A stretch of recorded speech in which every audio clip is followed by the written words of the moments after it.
Welcome to the Banker Lamp. Please enjoy the video. You're starting by preparing the phone and getting to the right menu. First, check iOS is updated, then Backup Preferences. This avoids surprises.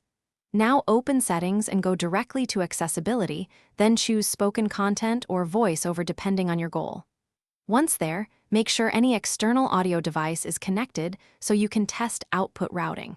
These steps put you exactly where you need to be. Next, we'll pick voices and tweak options for notifications. Now select the voice that will announce notifications. Tap Voices under Spoken Content, pick your language, then choose a voice variant. Make sure to download the higher quality option for natural sound.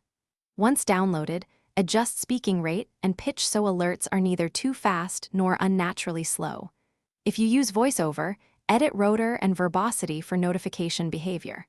Also use pronunciation overrides for names or acronyms. These customizations control how incoming finish by assigning the voice behavior and testing live. In Settings, ensure Announce Notifications is enabled and pick whether Siri or Spoken Content handles them. Assign per app settings if you want different voices. Send test messages or enable sample alerts to hear results and tweak volume or rate. If notifications don't speak, toggle the feature off and on, restart the iPhone, or re-download the voice. This resolves most glitches. Once satisfied, your notification voice is set and reliable.